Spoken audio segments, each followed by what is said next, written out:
Saudi আরবের মক্কায় পবিত্র কাবা শরীফের ওপর বিরল এক মহাজাগতিক দৃশ্য দেখা গেছে। গতকাল ভোরে কাবার ঠিক ওপরে ক্ষীয়মান গিব্বাস চাঁদ অবস্থান করলে তা হাজার হাজার মুসল্লি ও স্থানীয়দের চোখের সামনে ধরা দেয়। সৌদি সংবাদ মাধ্যম আল আরাবিয়া এ নিয়ে ছবিও প্রকাশ করেছে। বিস্তারিত জানাচ্ছেন শেখ তাসফিয়া করিম। শুক্রবার ভোরে সৌদি আরবের মক্কার পবিত্র কাবা শরীফের ঠিক উপরে অবস্থান নেয় চাঁদ। পবিত্র কাবা শরীফে উপস্থিত হাজারো মুসল্লির জন্য এ দৃশ্য ছিল এক অনন্য ও স্মরণীয় অভিজ্ঞতা। অন্যদিকে দৃশ্যটিকে বিজ্ঞানীরা অভিহিত করেছেন এক অসাধারণ মহাজাগতিক ঘটনারূপে।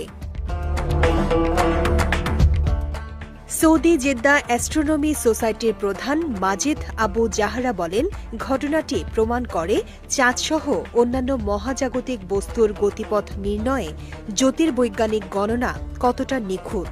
এর ফলে বিশ্ব মুসলিমরা নামাজের দিক অর্থাৎ কিবলা আরও সঠিকভাবে নির্ধারণ করতে পারবেন।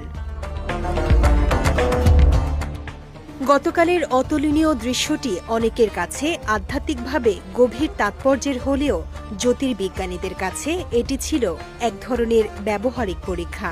তারা গাণিতিক মডেলের ভবিষ্যৎবাণীর সঙ্গে সরাসরি পর্যবেক্ষণের তুলনা করেছেন এবং বিভিন্ন কোণ ও উচ্চতা বিশ্লেষণ করে তাদের গণনার যথার্থতা যাচাই করার সুযোগ পেয়েছেন।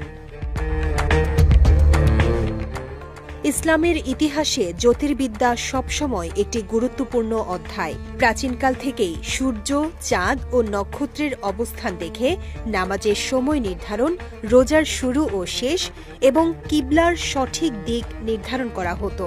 আজও এই ধরনের মহাজাগতিক ঘটনা শুধু বৈজ্ঞানিক গবেষণার জন্য নয়, বরং মুসলিমদের কাছে আধ্যাত্মিক অনুপ্রেরণারও উৎস।